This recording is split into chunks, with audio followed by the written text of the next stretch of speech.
I'm going to share with you guys, in the hopes that it helps you, some of the hardware and the software that I'm using to put together the content that I'm creating out of my home office. So I'll start on the hardware side. And what I'll do is in post-production here, I'll attempt to post some of this stuff up in this area here. On the hardware side, I'm using a Yeti microphone. I think it's a Yeti Blue. They're around 100, 115 bucks. And also, guys, if I fly through this, I'm just trying to get to as much as I can and not lose you. So a Yeti microphone. I use AirPods just because I have an iPhone, but I recommend some wireless a wireless headset of some sort. Like I said, I mentioned the iPhone. I'm filming this on an iPhone, so the video quality is really good. I have a tripod, so I have two tripods. I have one that extends to a couple of feet, several feet, so I can use it while I'm standing up. I also have a desk tripod, which is what I'm using now, which is just a basic $15 kind of spider tripod that I found on Amazon. My PC, obviously, whether you have a PC or a Mac, and then you want to make sure you have the webcam built in, because it's a lot easier to stream and stream live, obviously, especially through the webcam versus the iPhone. And then a ring light is just a $15 or $20 item that I found on Amazon or B&H Photo. I'm not sure where I got it. I'll post something up here. The ring light is just helps accentuate the light in your little home studio. And then I went ahead and purchased, I think on an Amazon Prime Day deal, I think they're $100. I got them for like $60. They're these studio lights. I'll post that up here. Studio lights, which kind of bring in the light from the sides here that help illuminate all of this. And I find them super useful. Now switching to the software side, I pay for an Adobe subscription, and I think it's $50 or $60 a month.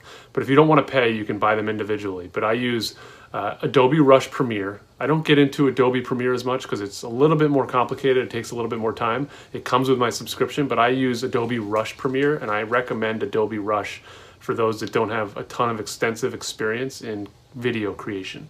So Adobe Rush is a program that helps you edit and add titles and effects to your video in post-production. So I'll be using that on this video. Adobe Illustrator. This is probably the most widely used program that I have as a content creator and as a marketer.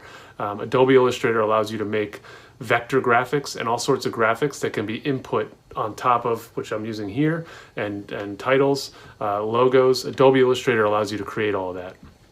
And then Adobe Stock Images, which comes with my subscription, or I may pay $10 a month for it, but Adobe Images is a huge one. I use Adobe Images for stock images, for base vector images, which you want to alter. So if you want to create a ribbon or a banner or a title, you'd go on Adobe Stock Images with your subscription. You would download that, and then you would change the colors of it in Adobe Illustrator, and then you'd have access to that.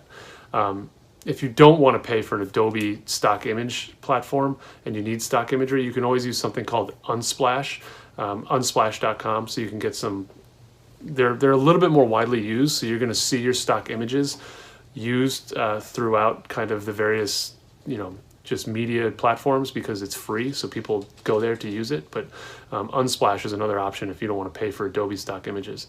And then Flaticon or Flat Icon, I'm not sure how you say it. This one is huge. If you need an icon that has, the social media logos, or if you need an icon that has a watch or a hourglass or any icon you can think of, use flaticon.com or Flaticon. You can go on there and download the SVG file, which then you can use in Illustrator and turn it into any size and shape that you need to, and add your brand and your colors to that icon. So that's a huge one.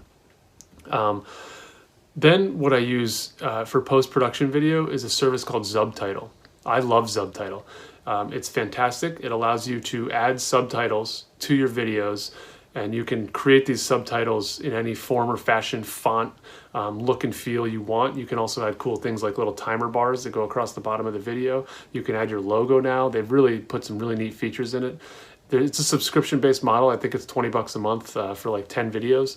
But if you find yourself creating a lot of videos, you're going to want to add subtitles to them. And if you need to do that, I've not run into a better service than Subtitle. Zencastr. So if we're getting into podcasting, Zencastr is a platform that's terrific.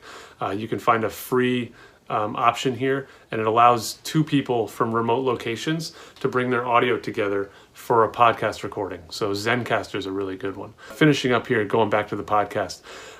If you record your podcast using Zencastr, bringing the audio of your guests together, you then need to get that out into the world through one of the podcast kind of feed dissemination services. So I recommend, and the two that I use are Acast and Anchor. Both of those are going to do the job where you create your podcast show. It's going to house your show. I think you can have a subscription on both those for free. And what you'll do is you'll create your show on one of those platforms, and every time you put a new episode on, it's going to send it to the various, Apple, Google, Spotify, all the different areas where your podcast can be seen and heard. StreamYard, if we're talking about kind of a video live service, I think you do have to, there's probably a free option. We pay for it.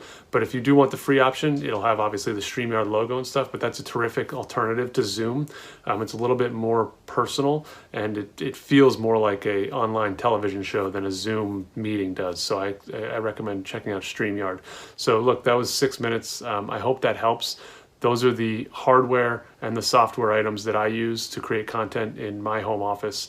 And whether or not I was in an office, a real office or not, you're going to need that stuff. So if you're a content creator and you need some ideas on where to start or what you need, hopefully this video helps you.